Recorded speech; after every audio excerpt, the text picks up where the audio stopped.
Alright, we got a new Dark Souls 3 series of videos coming up. This is my Sorcery run. There's my guy, Magic Man. He's ready to go. This is the first time that I've ever really tried to play a Dark Souls game as a mage in any kind of magic. I'm trying to see if I could squeeze a little bit of extra life out of Dark Souls 3 now that it's 4 years old by finally trying a game out with magic. So I picked Sorcery. I don't really know that it's better or worse than the other two kinds, but I just thought I would try it. And I'm going to try to make the character as much as possible a pure sorcerer. So that will mean the highest possible intelligence stat, and it will mean trying to not use any miracles or pyromancy.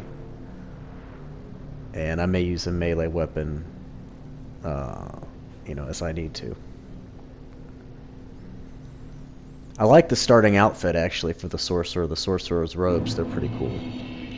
Now, in the beginning here, I just I have to really mess around with these spells, because I literally have no idea how it even works.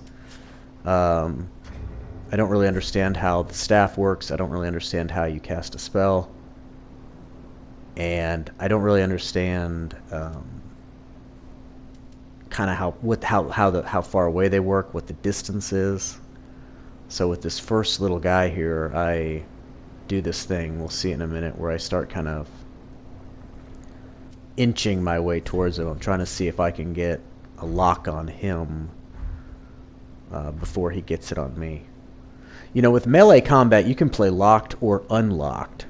And a lot of people choose to be unlocked for certain types of battles. I don't know. I didn't really try it. I don't know if magic would work at all unlocked, because the spell just goes wherever. I don't even know if it's really aimed, or you can see there I just shot a couple spells, they hit the dirt.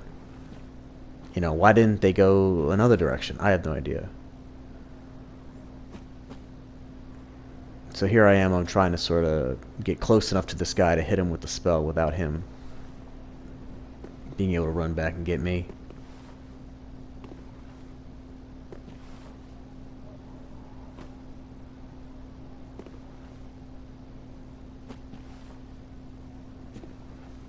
And then here we go. And I was pleased to see what happens. Boom, he just dies. And I thought, okay, if I can somehow turn an entire playthrough of Dark Souls 3 into this, sign me up. Because I'm looking for a way to do like an easy mode. I'm not looking for challenges. You know, it's been a long time since I finished with Sekiro, and I should say I stopped playing Sekiro. I didn't finish it. And, you know, looking back on that experience now, I am pretty much as annoyed as I ever was, as anyone has ever been, with them for making that game hard and not having an easy mode. And I'm just not in the mood right now for anything hard, but I am in the mood for fun. And Dark Souls 3 can be fun, and people can make it fun in their own way. But for me, figuring out how to twist and turn Dark Souls 3 into an easy game is part of what's fun for me. And so I'm thinking that Sorcery could possibly work under the right circumstances. I'm going to have to make sure that my stuff is, overpowered. I have to try to get, high-level stuff early by running through areas and, grabbing later game stuff and then backtracking to actually use it. I'm going to do that. And I'm going to summon if I have to, especially for the bosses. As we'll see here, this boss isn't too horrible on my own, but I think some of the later bosses definitely will be, because well, Sorcery has its own drawbacks, as I've discovered. The main one is just that it takes a long time to fire off a spell. It kind of charges up, and it's kind of like almost like a charged R2 attack. It takes about that amount of time. So if you're in any situation where the enemy can get to you and hit you in the time it takes you to do that kind of a charge, then you're defeated. And it's really interesting to see you know, a lot of the bosses, a lot of the things that bosses can do makes a little bit more sense when you realize that the bosses were made to be challenging for both melee fighters and magicians. And so, you know, all these moves that they have where they leap halfway across the screen and they attack you, that's all mage stuff. That's to make sure that you can't just sit there and keep backing up while you just shoot them to death. They have to be able to close that distance and force you to do some evasion, close quarters evasion.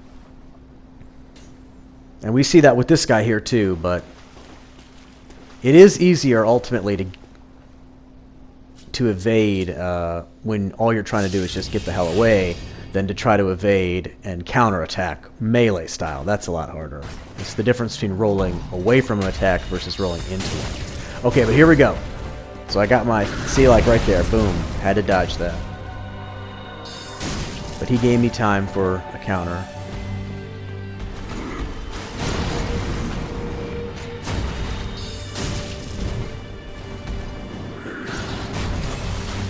So far, not too bad, except that I'm running out of stamina by having to lunge away, but I was able to recover. Now, I don't know why that didn't count as a hit, register as a hit. It looked like he hit me. Did I have some iframes there? I don't know. Alright, this was the part that scared me. This pus. But boy, I'll tell you, this is the part, too, where I really enjoyed being a sorcerer, because I don't want to get anything near... I don't want to go anywhere near that pus. I never have, even though the pus did hit me. It makes you, you know, you see things with a different light when you realize that disgusting, horrible thing, I don't actually have to get close to it. So that worked out pretty well. So yeah, I'm going to play this for as long as it's fun.